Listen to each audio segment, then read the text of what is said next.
Young is balling, but his haters are still doubting. Technically the 5th pick via a trade with the Dallas Mavericks in last year's NBA draft, the Atlanta Hawks point guard fresh out of Oklahoma has come in and given the city something it hasn't had in a long time: a start.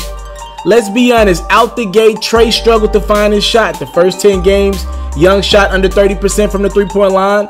Then the next 10 games, it actually got worse, shooting under 20% from the three-point line, and his points per game dipped 6.5 points. It took Trae a minute to get the speed of the NBA down. I think he would admit that. A lot of turnovers out the gate, but over the last 10 games, Trae done figured it out. Shooting 45% from the three-point line, averaging 26 points and 10 assists. And let's be honest, any other year Young would be the front runner for Rookie of the Year, but ironically the guy he got traded for got off to a better start, probably because he had already played professional basketball overseas and the year before. I'm speaking about Luka Doncic. I'm still hearing a lot of Trae Young's not the guy for the Atlanta Hawks, and honestly I'm just confused. The trending thing is to say Trae won't be as good as Steph Curry. He's a watered down Steph. You do realize you're comparing him to maybe the greatest shooter ever, who already has 3 rings at his disposal, on pace to be one of the 2, 3, if not the best point guard ever. Even if Trae Young was a watered down Steph Curry, you're probably admitting that he'll be still pretty damn good.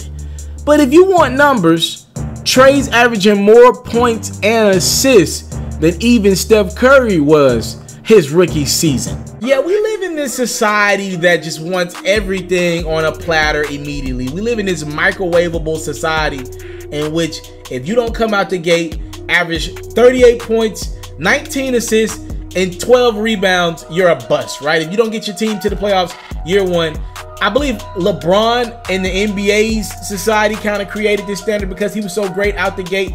And since social media has been a thing, LeBron has been great. You got guys like Kevin Durant that's been pretty damn good since he's come into the league. And now you throw that type of tag on a lot of other NBA players, and I guess we soon forget, like, yo, guys like Michael Jordan took a little bit of time to figure it out at the next level.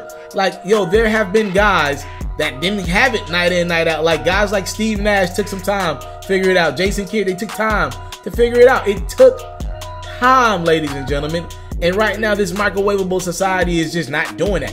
I think Trae Young's been underrated this season, to be honest with you. His career, he's going to be great. Like the way the league is heading and what the league allows and more importantly doesn't allow defenders to do to guys like a Trae Young, you can't push him without being a foul being called. You can't touch him. You can't touch these guys right now. And he's great at getting to the rim with that crossover and stepping back and shooting that 3 in your face. I don't see this guy stopping the work that he's putting in. I think he's only going to get better. Atlanta has literally given him the keys to the city. He's a better rebounder than what I thought he'd be. He can get that ball and just go ahead and start that offense. He's actually better, speaking of offense, at running the show than I thought he'd be. He's getting guys involved. John Collins and company, they got a nice little young nucleus in Atlanta.